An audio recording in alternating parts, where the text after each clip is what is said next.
দুরূদ শরীফ পড়তে কষ্ট হয় আপনাদের? মনে হয় কষ্ট হয়।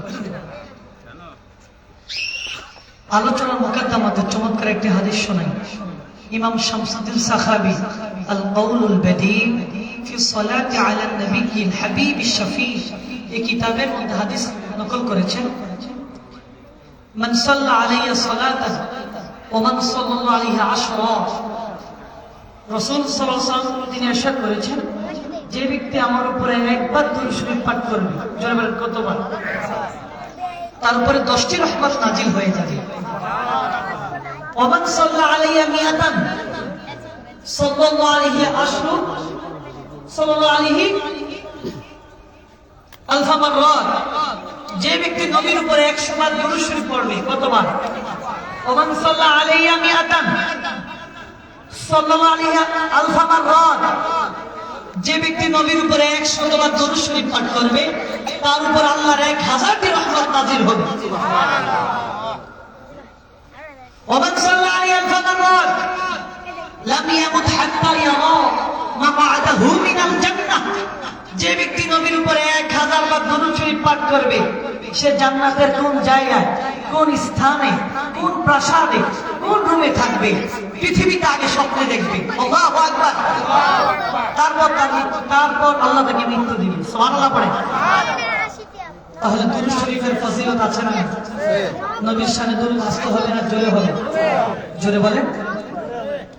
আল্লামা সুলাইমান জাযুলি রাহমাতুল্লাহ আলাইহি দালাইলুল খায়রাত কিতাবের মধ্যে লিখেছেন, আসমাউ সালাত আহলি মাহাব্বতি, পৃথিবীর মানুষ যদি কেউ আমাকে মহব্বত করে, ভালোবেসে, আমি নবীর উপরে দুরূদ শরীফ পড়ে, কি পড়ে?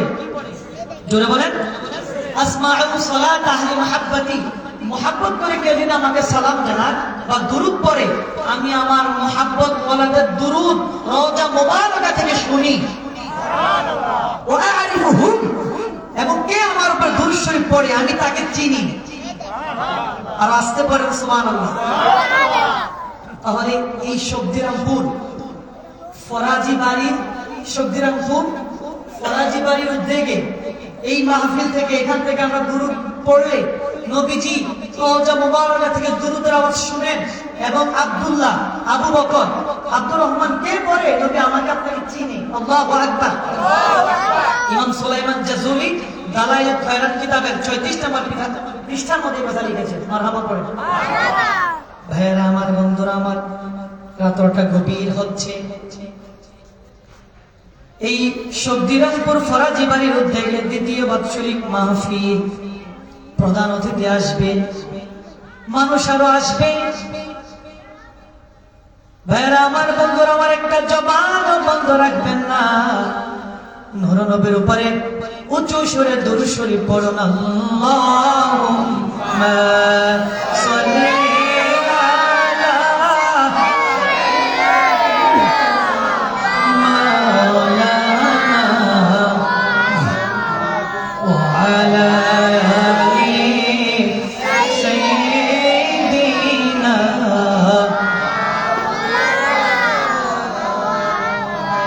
मदीना मदीना मोमिनों की गुनगुना है, दीदार मदीना आशिकी को तमन्ना है। अल्लाहुम्मा सल्ली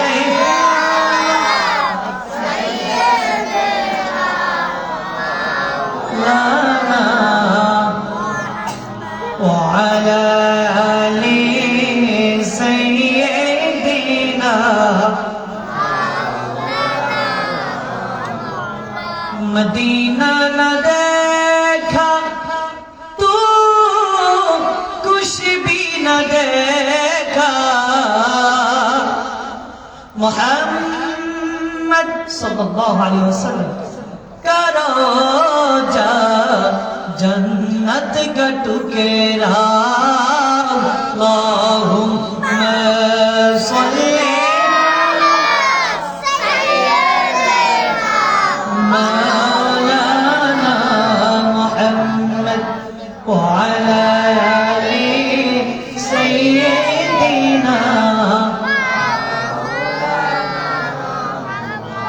প্রাণ খুলে তো জিকির করি লা ইলাহা ইল্লাল্লাহ লা ইলাহা ইল্লাল্লাহ ও লা ইলাহা ইল্লাল্লাহ ও লা ইলাহা ইল্লাল্লাহ ও লা ইলাহা ইল্লাল্লাহ ও লা ইলাহা ইল্লাল্লাহ ভালো লাগে লা ইলাহা ইল্লাল্লাহ উচ্চ সুরে লা ইলাহা ইল্লাল্লাহ জবান খুলে লা ইলাহা ইল্লাল্লাহ বহু দূরে মদিনা কেমনে যাব জানি না বহু দূরে মদিনা কেমনে যাব জানি না দয়াল আল্লাহ দয়া করো পুরো মনে বাসনা লা ইলাহা ইল্লাল্লাহ ও লা ইলাহা ইল্লাল্লাহ ও লা ইলাহা ইল্লাল্লাহ ও লা ও লা ইলাহা ইল্লাল্লাহ ও লা ইলাহা ইল্লাল্লাহ লা ইলাহা ইল্লাল্লাহ মুহাম্মাদুর রাসূলুল্লাহ সাল্লাল্লাহু আলাইহি ওয়াসাল্লাম মুআজ্জাজ মুহতারাম সম্মানিত হাজিরিন শক্তিরামপুর ফরাজি বাড়ির উদ্যোগে দ্বিতীয় বাৎসরিক ওয়াজ ও মাহফিল স্থান শক্তিরামপুর ফরাজি বাড়ি আজকের মাহফিলের প্রধান মেহমান বিশিষ্ট আলিম দ্বীন হুজরতুল আল্লাহ হযরত মাওলানা মোহাম্মদ আব্দুল ওয়াদুদ সিদ্দিকী সাহেব বারাকাল্লাহু ফিল হায়াত ওয়া উমরি রয়েছেন আওলাদ আলী তরুণ আলিম দ্বীন শাহজাদা আসাদ বিন জালালি আলোচনা করেছেন বিশিষ্ট আলিম দ্বীন হযরত মাওলানা শাহ মোহাম্মদ মাহবুব সুবহানী সভাপতিত্ব করিবেন বিশিষ্ট আলিম দ্বীন হযরত মাওলানা আবু কালাম সাহেব ইমাম ও খতিব পশ্চিম সুদ্দি গোলাম আলী শেখবাড়ি জামে মসজিদ মাহফিল পরিচালনা রয়েছেন ফরাজি ফাউন্ডেশন সকলে বলেন মারহাবা আজকের এই মাহফিল আসতে পেরে খুশি না রাজা সমস্ত ব্যস্ততা সমস্ত পেরেশানি সমস্ত কিছু ফেলে দিয়ে এই মাহফিলে আসা বসা জিকির আজকাল করা দরুদ শরীফ পড়া আল্লাহ রাব্বুল আলামিন তৌফিক দিয়েছেন এজন্য সকলে আল্লাহ তাআলাকে রাজি খুশি করার লক্ষ্যে আকাশ বাতাস মুখরিত করে ঈমানের তেজে তেজিয়ান হয়ে ঈমানের কণ্ঠে বলিয়ান হয়ে সকলে একবার পড়ে ফেলি কালিমাতু শুকুর আলহামদুলিল্লাহ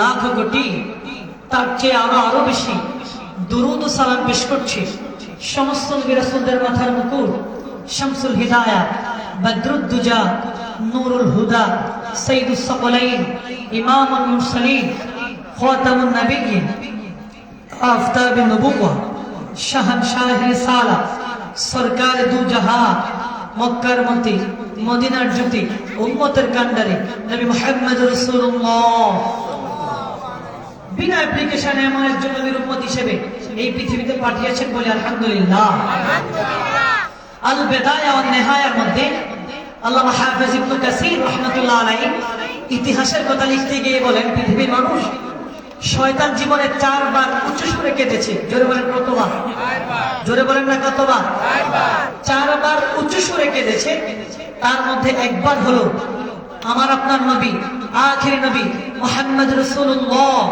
সাল্লাল্লাহু আলাইহি ওয়াসাল্লাম যখন পৃথিবীতে তাশরীফ এনেছেন শয়তান বেজার হয়ে জীবনে উচ্চ সুরে কেঁদেছে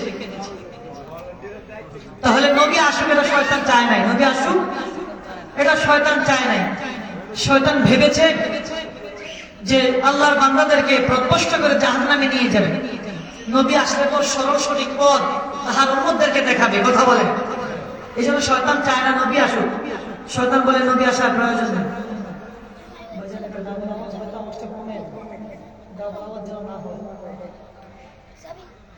শয়তান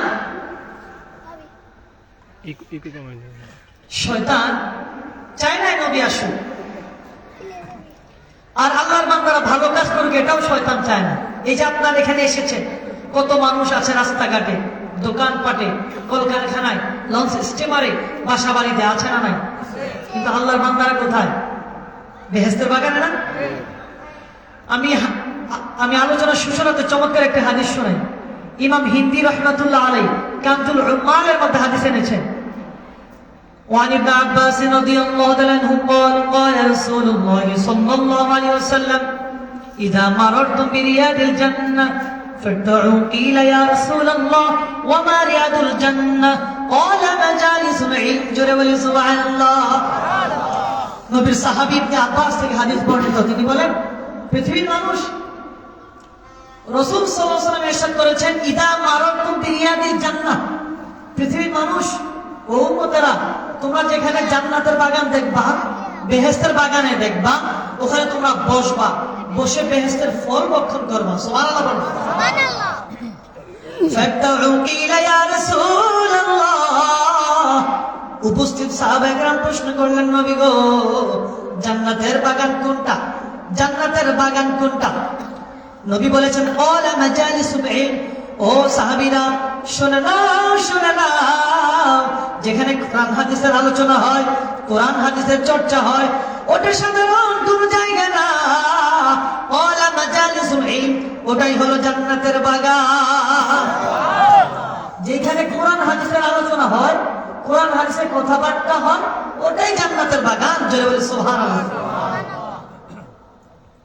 তাইলে এটা কিসের বাগান? জান্নাতের বাগান। চাইলে কি সবাই আসতে পারে? আল্লাহ কবুল করতে হবে না? আমাকে আপনাকে আল্লাহ কবুল করেছে, আমরা জান্নাতের বাগানে এসেছি। রাসূলের হাদিসে মুবারাকা সাক্ষী। ইমাম হিন্দি কানজুল উম্মানের মধ্যে হাদিস এনেছেন। মারহাবা পড়ে। তাহলে এটা জান্নাতের বাগান কোনো কি নাই, সন্দেহ নাই, ঠিক কিনা বলেন? ভাইয়ের আমার, বন্ধুরা আমার, আমি ভূমিকার কথা বলবো নয়, ডিরেক্টলি তাফসীরে প্রবেশ করব। আমি আপনাদের খেদমতে পবিত্র কোরআনুল কারীম থেকে 114টি সূরার মধ্যে অন্যতম একটি সূরার নাম সূরাতুদ দুহা। জোরে বলেন নাম কি? আমার সাথে কথা বলা যাবে না? একটু তো কথা বলা যাবে? প্রশ্ন করলে জবাব দেওয়া যাবে না? আল্লাহ তাআলা কবুল করুন, আমিন। আল্লাহ রাব্বুল আলামিন 114টি সূরা দিয়ে तमाम আল কোরআনটা সাজিয়েছেন। মারহাবা পড়েন। মারহাবা। ক্ষুদ্র হলেও সূরাতুদ দুহা পবিত্র কোরআনের চমৎকার একটি সূরা, অতি গুরুত্বপূর্ণ একটি সূরার নাম সূরাতুদ দুহা। দুহা শব্দের অর্থ হলো আলো। জোরে বলেন কি? আলো। জোরে বলেন কি?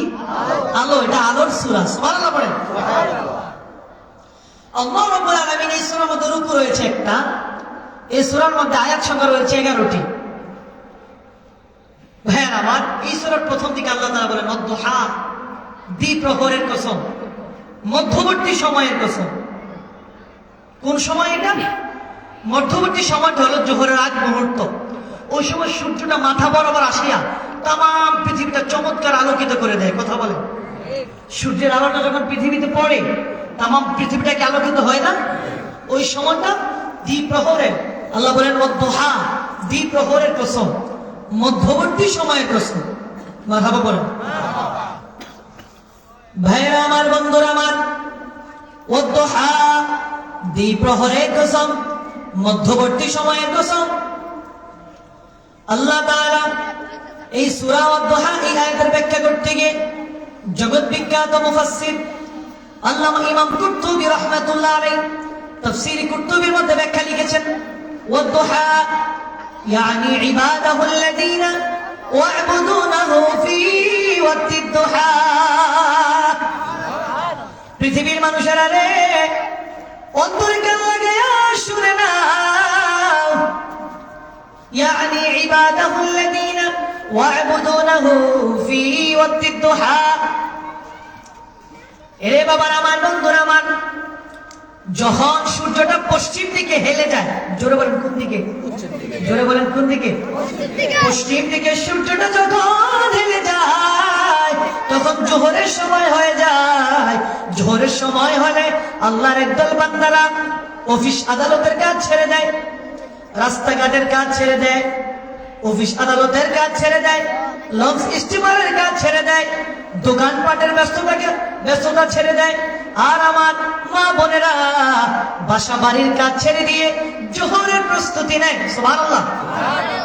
আল্লাহ বলে পৃথিবীর মানুষ ওয়াদুহা, এই দ্বিপ্রহরের সময়টা আমি আল্লাহর কাছে এত দামি, এত দামি রে, এত দামি হওয়ার কারণে, এত দামি হওয়ার কারণে আমি আল্লাহ রাব্বুল আলামিন ওয়াদুহা দ্বিপ্রহরের সময় কেটেছি, মধ্যবর্তী সময়ের কসম কেটেছি। জোরে বলি সুবহানাল্লাহ। তাহলে এই সময়টা আল্লাহর কাছে গুরুত্ব আছে না নাই? জোরে বলেন আছে না নাই? আছে। ইমাম কুরতুবী এই দোহা প্রথম আয়াতে দুটি ব্যাখ্যা করেছেন তাফসীরে কুরতুবীর মধ্যে। তিনি প্রথম ব্যাখ্যা করেছেন ইয়ানি ইবাদাতুল্লাযিনা ওয়া'বুদুনাহু ফি ওয়াক্তিদ দুহা। দ্বিতীয় ব্যাখ্যা করতে গিয়ে তিনি বলেন ইয়ানি আন-নূরুল্লাযী ফি কুলুবিল আরিফিনা কাহায়াতিন নাহার। পৃথিবীর মানুষেরা রে, আল্লাহ রাব্বুল আলামিন দিনের মতো আলো, সূর্যের প্রখরতার মতো আলো আল্লাহ রাব্বুল আলামিন তার ওলিদের অন্তরের মধ্যে ঢেলে দেয়। সুবহানাল্লাহ। আল্লাহর ওলি আউলিয়া দেশে আছে না নাই? হকপন্থী ওলি আউলিয়া আছে না নাই? তাফসীরে কুরতুবীর মধ্যে ওয়াদুহা আয়াতের দ্বিতীয় ব্যাখ্যা ইমাম কুরতুবী তাফসীরে কুরতুবীর মধ্যে লিখেছেন ইয়ানি আন-নূরুল্লাযী ফি কুলুবিল আরিফিনা কাহায়াতিন নাহার। সূর্যের মতো আলো, দিনের মতো আলো আল্লাহ তার ওলিদের অন্তরের মধ্যে ফেলে দেয়। সুবহানাল্লাহ। দ্বিতীয় আয়াতের মধ্যে আল্লাহ তাআলা বলেছেন ওয়াল্লাইলি ইযা সাজা। পৃথিবীর মানুষেরা রে, অন্ধকার রাতের কসম, নিস্তব্ধ রাতের কসম। কোন সময়?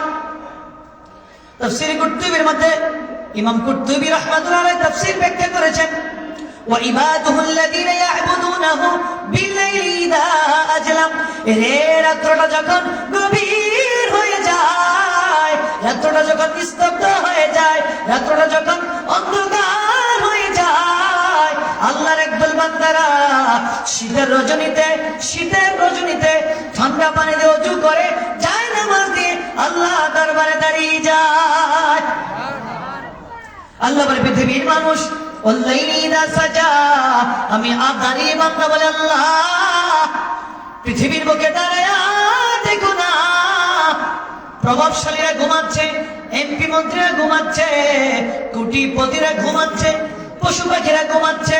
আল্লাহ গো একটু তাকায়া দেখো না, তোমার গোলাম ঘুমায় না। বাবা আমাকে বিছানার মধ্যে রেখে, মা বোনদেরকে বিছানার মধ্যে রেখে, সন্তান স্ত্রীকে বিছানার মধ্যে রেখে দিয়ে যায় নামাজ দিয়ে তোমার বান্দা তোমাকে রাজি খুশি করার জন্য দাঁড়িয়েছে। ওগো আল্লাহ, তোমার তামাম জীবনের গুনাহগুলো মাফ করে দাও। আল্লাহ বলে পৃথিবীর মানুষ ওয়াল্লাইলি ইযা সাজা, আমি আল্লাহ তাআলার কাছে এই নিস্তব্ধ রাত এত প্রিয়, অন্ধকার রাত এত প্রিয়, এত প্রিয় রে, এত প্রিয় হওয়ার কারণে, এত মর্যাদা সম্পন্ন রাত হওয়ার কারণে ওয়াল্লাইলি ইযা সাজা, আমি আল্লাহ তাআলা নিস্তব্ধ রাতের কসম কেটেছি, অন্ধকার রাতের কসম কেটেছি। জোরে বলে সুবহানাল্লাহ। ভাইরা আমার, বন্ধুরা আমার, ওয়াল্লাইলি ইযা সাজা এই আয়াতের দুটি ব্যাখ্যা করেছেন ইমাম কুরতুবী। দ্বিতীয় ব্যাখ্যা করতে গিয়ে ইমাম কুরতুবী তাফসীরে কুরতুবীর মধ্যে লিখেছেন রাতের মতো অন্ধকার, রাতের নিস্তব্ধ যখন অন্ধকার ঘিরে ফেলে, রাতটা যখন নিস্তব্ধ হয়ে যায়, ঘন অন্ধকার হয়ে যায়, আল্লাহ বলে কাফের মুশরিকরা যারা ঈমান এনে মরতে পারে নাই, ঈমান আনতে পারে নাই, ঈমান এনে মৃত্যুবরণ করতে পারে নাই, ওই কাফের মুশরিক রামবাম নাস্তিকদের অন্তরের মধ্যে আমি আল্লাহ তাআলা রাতের মতো অন্ধকার ঢেলে দেই। তাহলে যারা কাফের মুশরিক রামবাম রয়েছে তাদের অন্তরের মধ্যে আল্লাহ তাআলা কি করে? রাতের ঘন অন্ধকারের মতো ঘন অন্ধকার তাদের অন্তরে আল্লাহ তাআলা ঢেলে দেয়। যারা ঈমান আনে নাই, ঈমান এনে মরতেও পারে না। আর আল্লাহ যারা ওলি আউলিয়া রয়েছে তাদের সামনে বলেছে যারা আমার ওলি, আমি তাদের অন্তরের মধ্যে নূর ঢেলে দেই। সুবহানাল্লাহ। আর যারা কাফের, মুশরিক, রাম বাম, নাস্তিক, আল্লাহ বলে তাদের অন্তর আমি রাতের ঘন অন্ধকারের মধ্যে অন্ধকার আমি তাদের অন্তরের মধ্যে ঢেলে দিই। দুটি আয়াত দেওয়ার পর তৃতীয় আয়াতের মধ্যে আল্লাহ তাআলা বলছেন মা ওয়াদ্দাআকা রাব্বুকা ওয়া মা ক্বালা, হাবিব আপনার রব আপনাকে ভুলে যায় নাই, আপনার রব আপনাকে ছেড়ে দেয় নাই। সুবহানাল্লাহ। আল্লাহ কি তার বন্ধুকে ছাড়তে পারে? জোরে বলেন। ভাইরা আমার, তাফসীরে জালালাইনের মধ্যে এসেছে 15 দিনের মতো নবীজির উপরে ওহী নাযিল হয় নাই। আবার কোন কোন তাফসীরের মধ্যে আসছে 25 দিনের মতো ওহী নাযিল হয় নাই। বিভিন্ন তাফসীরের মধ্যে বিভিন্ন riwayat এসেছে। তো তাফসীরে জালালাইন এসেছে 15 দিনের মতো। মক্কার কাফের মুশরিকরা বলতে শুরু করলো মুহাম্মদের রব মুহাম্মদকে ভুলে গিয়েছে। নাউযুবিল্লাহ বলেন। মুহাম্মদের রব মুহাম্মদকে ছেড়ে দিয়েছে। আল্লাহ তাআলা আয়াত নাযিল করে দিলেন মা ওয়াদ্দাআকা রাব্বুকা ওয়া মা ক্বালা, বন্ধু আপনার রব আপনাকে ভুলে নাই, আপনার রব আপনাকে ছেড়ে দেয় নাই। কিভাবে আপনাকে ভুলবো গো, কিভাবে আপনাকে ভুলবো? যেখানে আমি আল্লাহর নাম সেখানে আপনার নাম। সুবহানাল্লাহ। যেখানে আল্লাহর নাম সেখানে রাসূলের নাম। লা ইলাহা ইল্লাল্লাহ মুহাম্মাদুর রাসূলুল্লাহ। আছে না নাই? কিতাবুশ শিফা বিতারিফি হুকুকিল মুস্তাফা, এই শানে রিসালাতের কিতাবের মধ্যে এসেছে ইযা যুকিরতু যুকিরতা মাই, হাবিব আকাশে বাতাসে ধুলুকে ধুলুকে জান্নাতে জাহান্নামে কিলৌহ কলবে, ও গো বন্ধু যেখানে আমি আল্লাহ নামের আলোচনা হবে গো, আমি আল্লাহ নামের জিকির হবে, পাশাপাশি আপনি হাবিবের নামেরও আলোচনা হবে। সুবহানাল্লাহ। আপনার শানের কথাবার্তা হবে। আল্লাহু আকবার। এই জন্য আল্লাহ বলেছে মা ওয়াদ্দাআকা রাব্বুকা ওয়া মা ক্বালা, বন্ধু আপনার রব আপনাকে ছেড়ে দেয় নাই, আপনার রব আপনাকে ভুলে যায় নাই। ওয়ালাল আখিরাতু খায়রুল লাকা মিনাল উলা, হাবিব দুনিয়াতে আমি আপনাকে যে সম্মান দিয়েছি এই দুনিয়ার চাইতে কাল আখিরাতে আপনার সম্মান, আপনার মর্যাদা, আপনার মাকামাত, আপনার স্ট্যাটাস আরো বেশি হবে। আল্লাহু আকবার। দুনিয়ার চাইতে কাল আখিরাতে আপনার সম্মান, আপনার ইজ্জত আরো বেশি হবে। সুবহানাল্লাহ বলেন। ভাইয়ের আমার, বন্ধুরা আমার, হাদিসের riwayatর মধ্যে এসেছে আল্লাহ বলে বন্ধু হাসরে কিয়ামতটা আমি আল্লাহ তাআলা সাজাবো শুধু আপনি বন্ধুর কারণে। সুবহানাল্লাহ। তাহলে ভাইয়ের আমার, বন্ধুরা আমার, ওয়ালাল আখিরাতু খায়রুল লাকা মিনাল উলা, বন্ধু দুনিয়াতে আমি আপনাকে যে সম্মান দিয়েছি এই সম্মানের চাইতে আখিরাতে আপনার সম্মান, আপনার মর্যাদা আরো বেশি হবে। সুবহানাল্লাহ। ওয়ালাসাউফা ইউতিকা রাব্বুকা ফাতারদা, সুবহানাল্লাহ বলেন। ও বন্ধু সূরা দুহার 5 নম্বর আয়াতের মধ্যে আল্লাহ তাআলা বলছে ওয়ালাসাউফা ইউতিকা রাব্বুকা ফাতারদা, ও বন্ধু অচিরেই আপনার রব আপনাকে এমন এমন জিনিস দান করবেন যে দান পেয়ে আপনি খুশি হয়ে যাবেন। সুবহানাল্লাহ। যে দান পেয়ে আপনি খুশি হয়ে যাবেন। তাফসীরে জালালাইন সাক্ষী দেয় ফাকালা রাসূলুল্লাহ সাল্লাল্লাহু আলাইহি ওয়াসাল্লাম, রাসূল সাল্লাল্লাহু আলাইহি ওয়াসাল্লাম আল্লাহ তাআলার এই কথা শুনে রাসূল বলেন ইযা লা আরদা, আমি ততক্ষণ পর্যন্ত রাজি হব না, খুশি হব না, ওয়া ওয়াহিদুম মিন উম্মতি ফিন্নার, যতক্ষণ পর্যন্ত আমার একটা উম্মত আল্লাহ আপনার জাহান্নামে থাকবে গো, ততক্ষণ পর্যন্ত আমি রাজি হব না, খুশি হব না। তাহলে রাসূল বলে আল্লাহ যতক্ষণ পর্যন্ত আমার একটা উম্মত আপনার জাহান্নামে থাকবে ততক্ষণ পর্যন্ত আমি রাজি হব না, আপনার প্রতি সন্তুষ্ট জ্ঞাপন করবো না। সুবহানাল্লাহ বলেন। তাহলে নবী চায় না আমার কোন উম্মত জাহান্নামে থাকুক, নবী চায় ওনার সমস্ত উম্মত জান্নাতে থাকুক। মারহাবা বলেন। এমন নবী পেয়ে আমরা খুশি না বেজার? এই জন্য কবি বলে নবী নবী করে